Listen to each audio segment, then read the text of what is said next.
선한 목자 되신 주. 자, 본문 말씀 여러분 시를 낭독하듯이, 시잖아요. 실제로 우리 시를 낭독하듯이 우리 하나님 아버지 앞에 그렇게 읽어 올리겠습니다. 시작. 여호와는 나의 목자시니 내게 부족함이 없으리로다. 그가 나를 푸른 풀밭에 누이시며 쉴만한 물가로 인도하시는도다.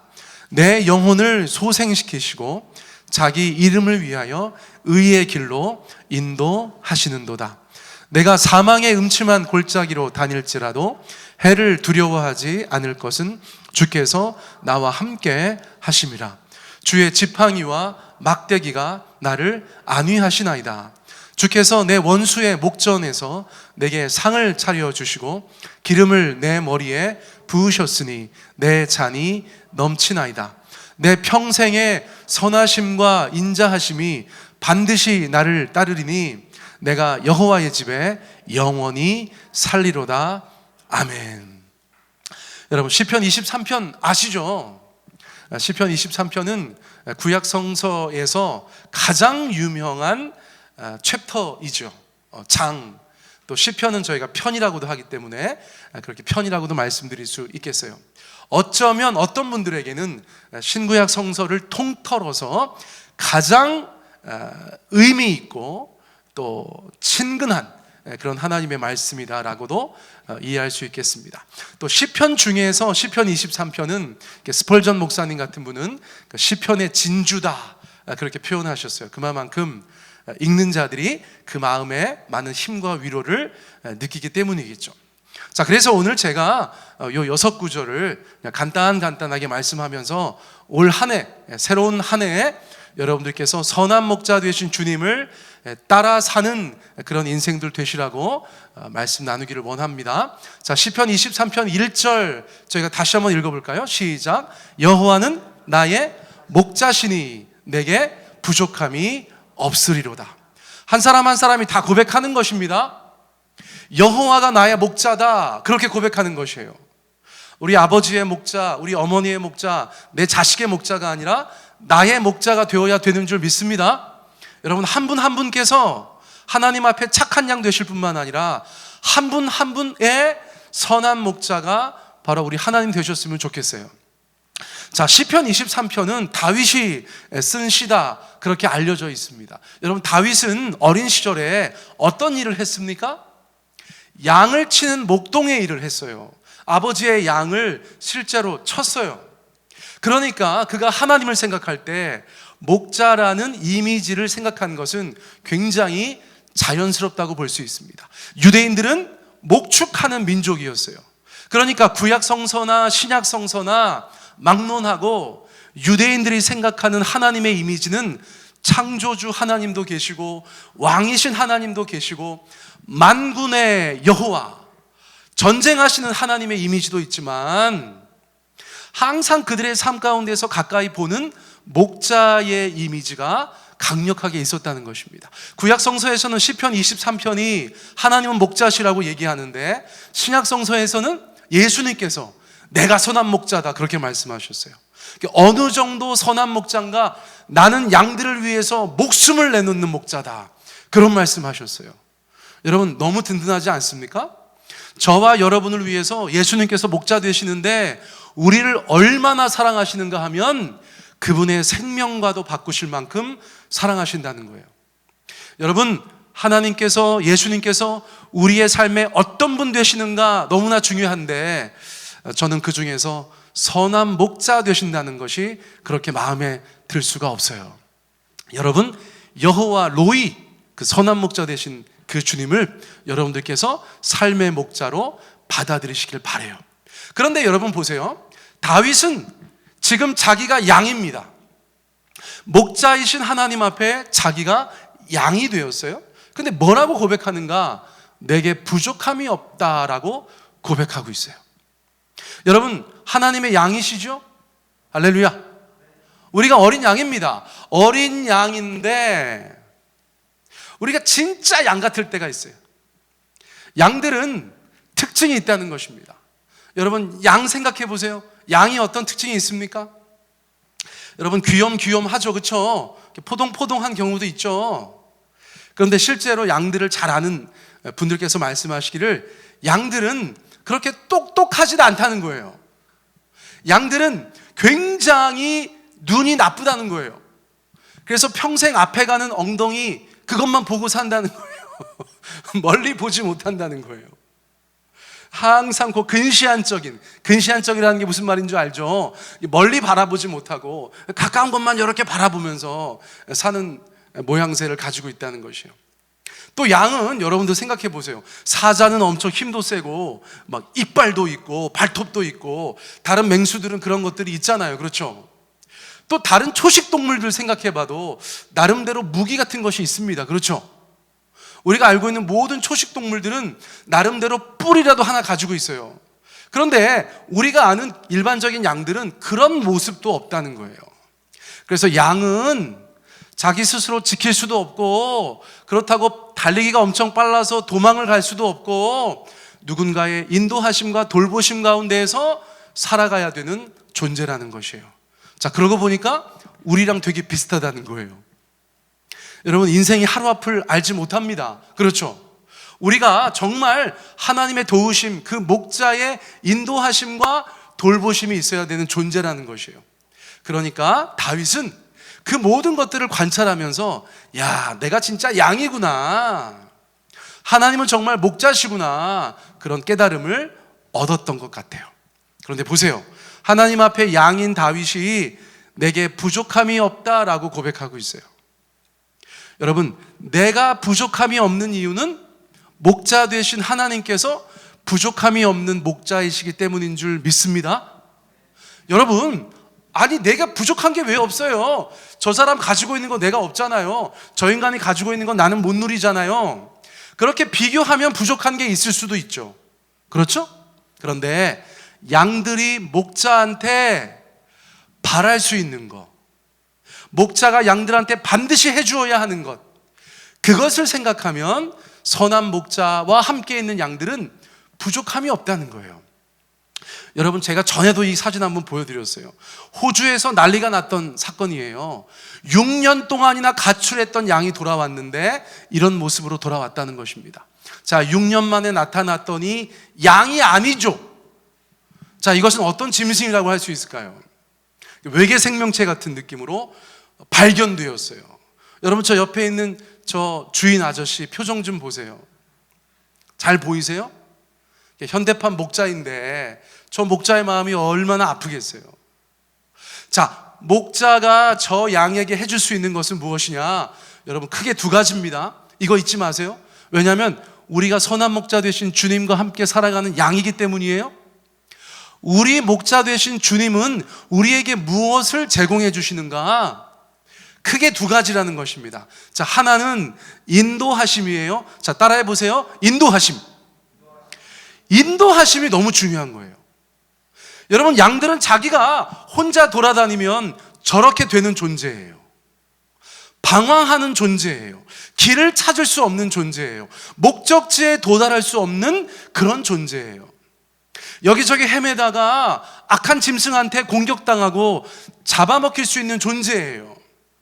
그래서 인도자가 필요한데 선한 목자는 양들에게 인도자가 되어준다는 거예요. 자, 두 번째는 무엇인가? 돌보심입니다. 따라해 보세요. 돌보심. 돌보심이 뭡니까? 여러분, 저희 콩이 기억나시죠? 콩이. 장군이는 하늘의 별이 됐다고 지난번에 2부 예배에서 말씀드려서 1부에서는 못 들은 분이 계세요. 장군이는 하늘의 별이 됐어요. 콩이가 남아있잖아요, 대교리에. 그쵸? 근데 그쪽 교회에서 아주 천덕꾸러기가 됐다는 소문이 있어서 지금 저희 집에 와 있어요.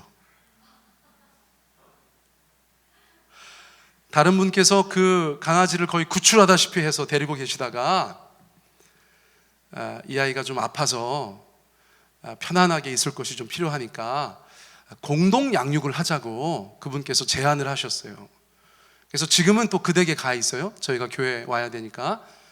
그분은 오전에 예배 드리고 오셨고, 제가 좀 고민이 많습니다. 갑자기 명절 아침에 제가 콩이 얘기해서 다들 근심 걱정이 있으신 것 같은데, 얘가 저희 집에 오니까 아주 그냥 컨디션이 좋아졌어요. 컨디션이 좋아졌습니다. 근데 이게 느낌이 딱 그런 거예요. 이게 늦둥이 생긴 느낌이에요.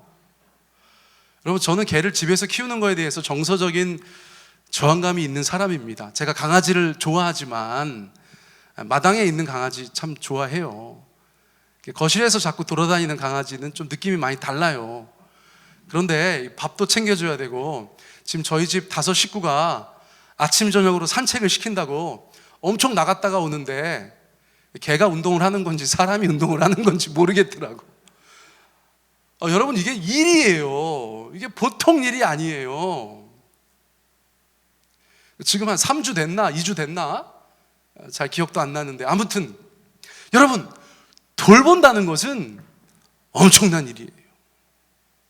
먹여야 합니다. 재워야 합니다. 씻겨야 합니다. 옷도 입혀요. 산책 나갈 때 어떤 분이 그거 가져다 주신 거 그거 입혀서 개가 옷 입는 것도 저는 되게 재밌는데, 아무튼 그 돌봄이 어떤 건지 여러분들 잘 아시죠?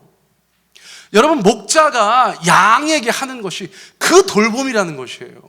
하나부터 10까지 제가 콩이한테 얘기하거든요. 산책 나갈 때 옷을 입으면서, 야, 너 옷 입어. 그때 콩이가 옷을 입으면 얼마나 좋아요?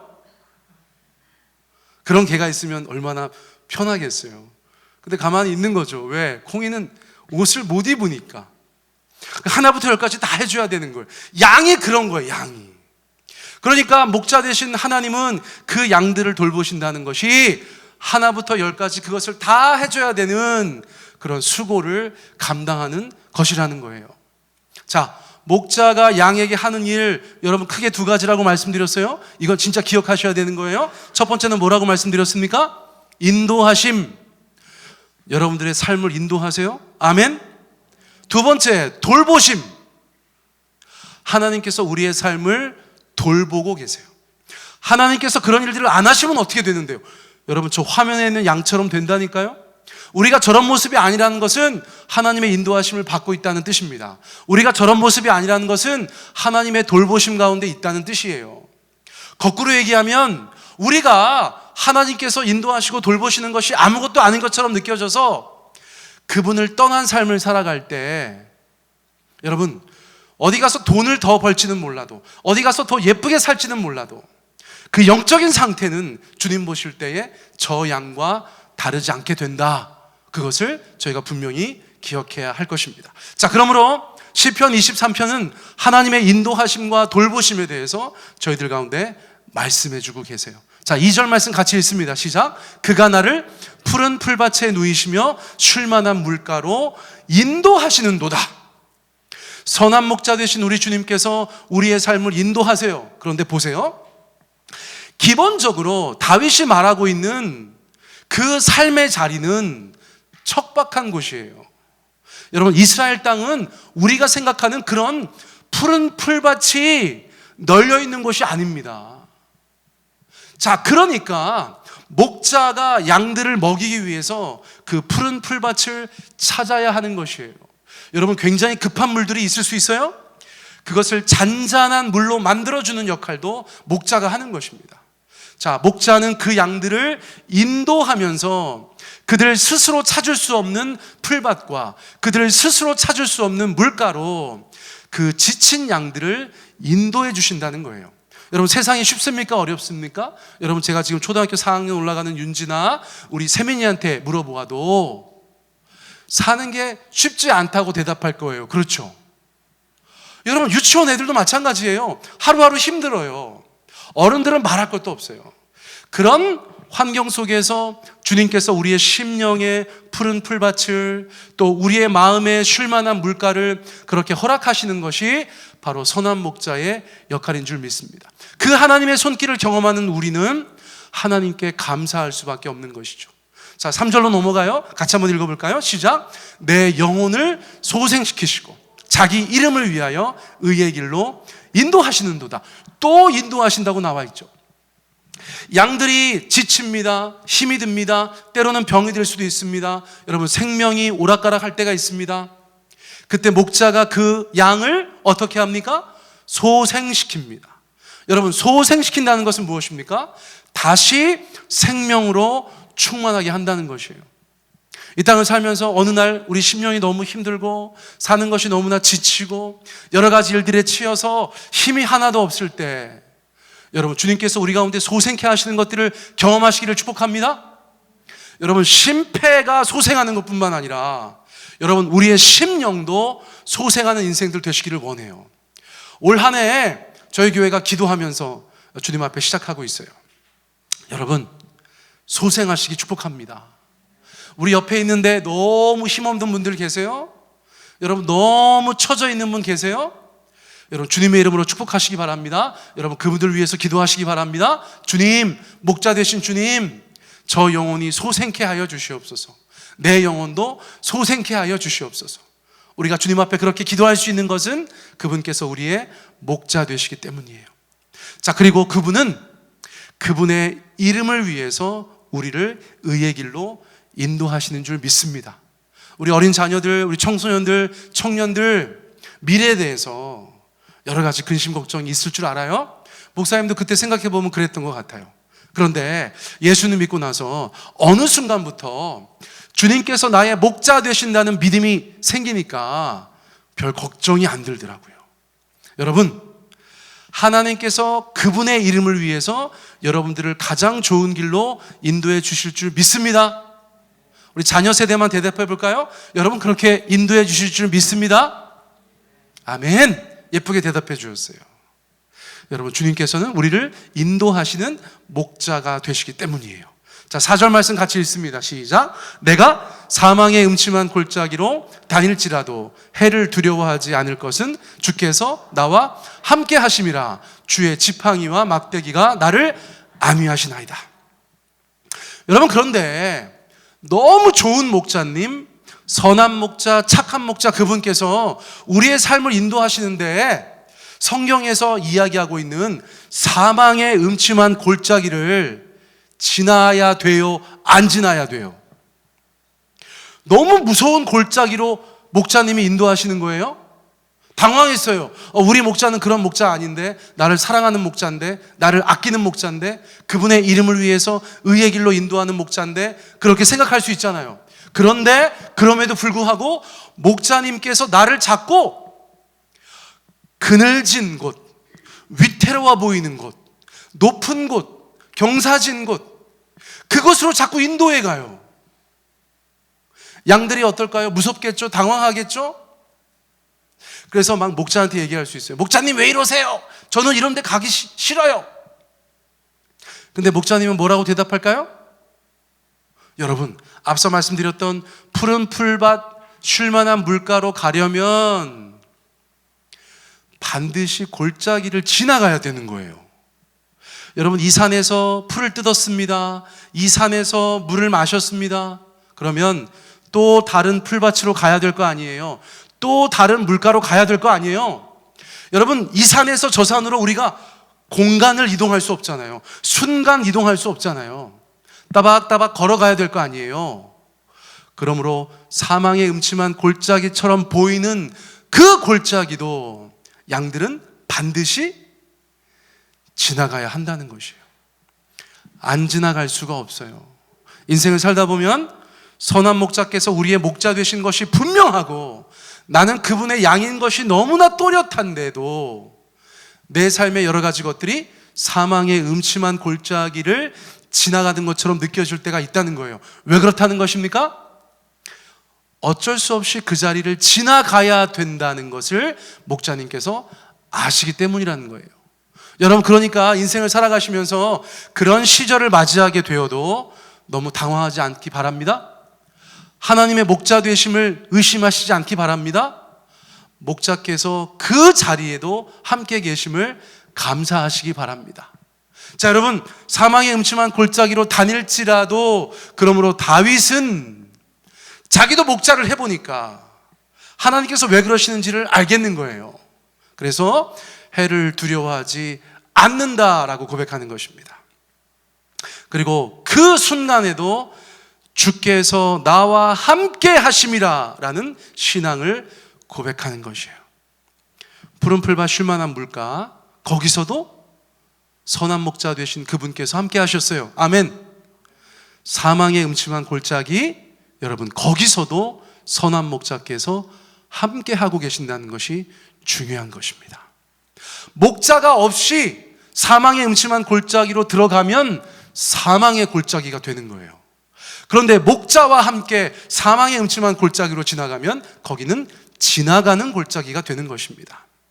목자 없이 혼자 들어간 양은 거기에서 어떤 일을 겪는가? 여러분, 해를 당하게 된다는 것이에요. 해를 당하게 돼요. 자, 어떻게 해요? 여러분, 너무나 위험한 지형입니다. 잘못해서 떨어져서 죽을 수도 있는 것이에요. 여러분, 그런 장소에서 양들을 노리는 맹수들도 있었어요. 맹수의 밥이 될 수도 있었어요. 그런데 지금 하나님의 양떼는 선한 목자 되신 그분과 함께 그 골짜기에 들어갔기 때문에 여러분, 어떤 일이 벌어질까요? 어떤 일이 벌어질까요? 맨 마지막 같이 한번 읽어보겠습니다. 시작. 지팡이와 막대기가 나를 안위하시나이다. 이거 있잖아요. 조금 안위하시나이다 그러니까 선한 목자가 주어 같은데 뭐가 주어예요? 지팡이와 막대기가 주어예요. 자, 영어 성경 보니까 지팡이와 막대기 때문에 안심됩니다, 이런 말이에요. 지팡이와 막대기 때문에 안심됩니다. 내가 잘못하면 떨어져 죽을 수 있고, 내가 잘못하면 짐승의 밥이 될 수 있는데, 목자가 갖고 있는 지팡이와 막대기 때문에 안심됩니다. 이렇게 다윗이라는 양은 고백하고 있다는 것이에요. 여러분, 다윗은 인생을 살면서 사망의 음침한 골짜기를 누구보다 많이 갔던 사람이에요. 그래서 경험적으로 이야기하고 있는 것입니다. 경험적으로 내가 사망의 음침한 골짜기를 가봤는데 선한 목자의 지팡이와 막대기가 있으니까 든든하더라, 그것을 고백하고 있는 것이에요. 자, 여러분, 제가 보여드리는 이 이미지가 지팡이와 막대기입니다. 여러분들 보실 때 왼쪽에 있는 것이 막대기, 오른쪽에 있는 것이 지팡이예요. 자, 선한 목자는 저것을 무엇할 때 썼을까요? 자, 먼저 지팡이, 이렇게 끝에 이렇게 구부러져 있는 지팡이, 여러분 저거는 뭐 할 때 쓸까요? 이거 뭐 할 때 쓸까요? 자, 우리 사랑하는 우리 초등부, 중고등부, 이따 목사님한테 세배하고 가세요. 알겠죠? 목사님이 세뱃돈 줄게요. 알겠죠? 야, 세민아, 눈이 동그래진다 너. 이따 끝나고 진짜 세배하고 가. 알았지? 저쪽 좀 민망하니까 저쪽 구석 가서. 알았지? 네. 자, 그래서 요거 맞추는 사람한테는 세뱃돈을 2배로 드릴게요. 너 손 내려. 너 왜 갑자기 무섭게 왜 그래? 자, 세민이.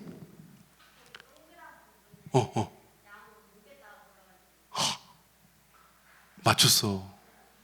맞춰버렸어. 큰일 났네. 1,000원이었는데 2,000원 줘야겠다. 그지? 여러분, 지팡이는 양을 인도하는 도구예요. 아까도 말씀드렸습니다. 험한 골짜기를 지나가는 것입니다. 어떤 양이 자칫 잘못해서 여러분 떨어지거나 잘못됐을 때 저 지팡이로 목이나 다리를 걸어서 건져내는 거예요. 우리 세민이가 양 좀 쳐봤나 봐. 여러분 무슨 말씀인지 아시겠죠? 그러니까 지팡이는 여러분들 이렇게 때리려고 있는 거 아니에요. 지팡이는 여러분들을 살리고 여러분들을 인도하고 여러분들을 통제하려고 가지고 있는 도구예요. 자, 그러면 막대기는 뭘까요? 막대기. 여러분 아까 목사님이 뭐라고 했어요? 골짜기에는 어떤 존재들이 있어요? 아니야, 끝났어 세민아. 세민이 오늘 목돈 보러 가려고 지금. 자, 막대기는 누구한테 쓰냐면 세민이가 알고 있는 것 같아요. 네. 여러분, 나쁜 짐승이 목자의 양을 공격할 때 어떻게 합니까? 여러분, 그 막대기를 가지고, 아주 단단한 막대기를 가지고 여러분 그 짐승들을 대적했다는 거예요. 자, 그러니까 양 입장에서는 선한 목자가 저 2개의 도구를 가지고 있는 것이 너무나 든든한 것입니다. 내가 자칫 발을 잘못 디뎌서 이렇게 떨어져도 목자가 어떻게 해주실 거기 때문에 지팡이로 나를 구원해 주실 거기 때문에. 다른 데로 가려고 할 때 그 지팡이로 모가지를 딱 걸어서 야 이놈아 그쪽으로 가면 안 돼 하면서 이쪽으로 인도해 주실 거기 때문에 여러분 든든한 거예요. 막대기는요, 나쁜 짐승이 공격할 때 그 막대기를 가지고 나를 때리는 것이 아니라 나쁜 짐승을 때리니까 여러분 양의 입장에서는 든든하다는 것입니다.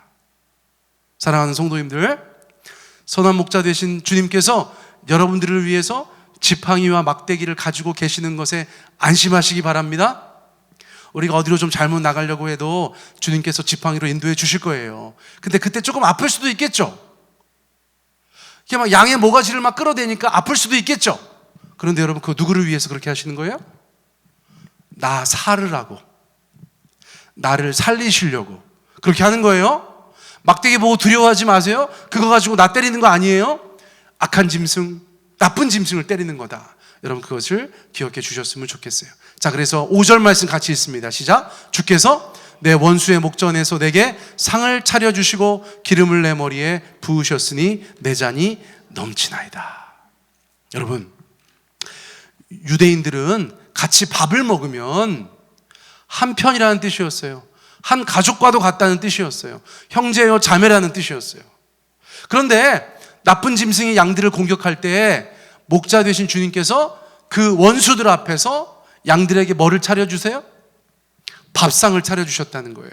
자, 어떤 메시지를 주고 있어요? 이 양은 나의 양이다.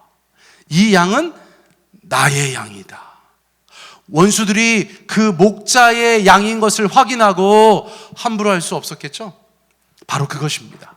여러분, 주께서 내 원수의 목전에서 눈앞에서 내게 밥상을 차려주셨다는 것은 그런 의미를 가지고 있는 것이에요. 그리고 기름을 내 머리에 부어주셨습니다. 기름을 내 머리에 부어주셨어요. 여러 가지 의미가 있겠지만 문맥에 가장 잘 맞는 것은 무엇이냐면 귀한 손님이 왔을 때 그 기름을 머리에 부으셨던 것처럼 선한 목자 되신 주님께서 우리를 그렇게 존귀한 자로 여겨주신다는 거예요. 그저 양 한 마리 그렇게 여겨주시는 것이 아니라 선한 목자에게 있어서 가장 존귀한 존재로 우리를 여겨주신다는 것입니다. 자, 그러니까 양의 고백은 뭐가 되겠어요? 내 잔이 넘치나이다. 할렐루야. 같이 한번 고백해 볼까요? 내 잔이 넘치나이다. 내 잔이 넘치나이다. 자, 그래서 그 다윗의 고백, 하나님의 양떼의 고백은 우리의 고백이 되어야 하는 것이에요.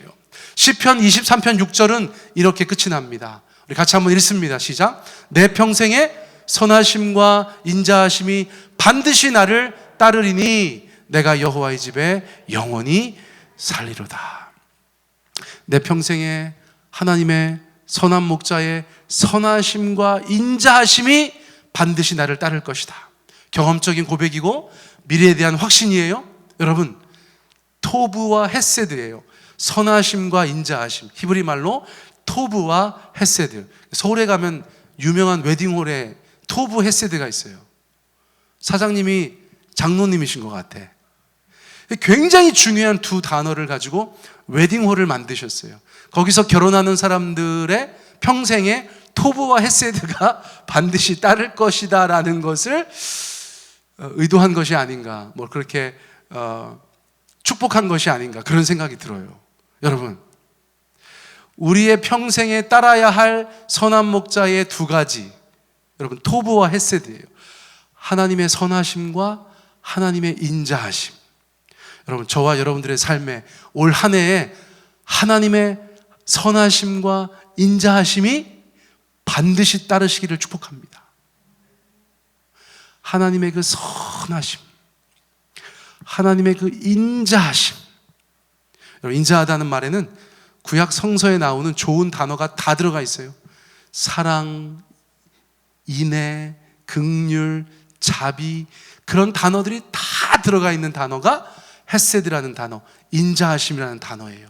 그러니까 여러분들의 평생과 올 한 해에 하나님의 선하심과 인자하심이 따르세요 라고 축복하는 것은 최고의 축복인 줄 믿습니다. 자, 이러한 것들을 경험적으로 확신하고 있는 다윗은, 그 하나님의 양은 주님 앞에 이렇게 고백해요. 내가 여호와의 집에 영원히 살리로다. 아멘. 지금까지 나의 삶을 인도하시고 돌보셨던 하나님, 그 하나님에 대한 확신은 앞날에 대해서도 내가 그분을 떠나지 않겠습니다, 내가 여호와의 집에 영원히 거하겠습니다 라는 고백으로 이어지게 된다는 것입니다. 우리 사랑하는 성도님들, 올 한 해 선한 목자 되신 주님과 함께 하시는 양들 되시기를 축복합니다. 여러분, 주님 앞에서 선한 목자의 버금가게 여러분 착한 양으로서 그렇게 살아가시기를 또한 축복합니다. 오늘 말씀은 이것으로 마치겠어요. 우리 같이 한번 기도하실 때 여러분 말씀 기억하시면서 주님, 저의 삶 가운데 인도하여 주시고 돌보아 주시옵소서. 주님의 토브와 헤세드, 선하심과 인자하심이 나의 삶에 올 한 해에 가득하게 하여 주십시오.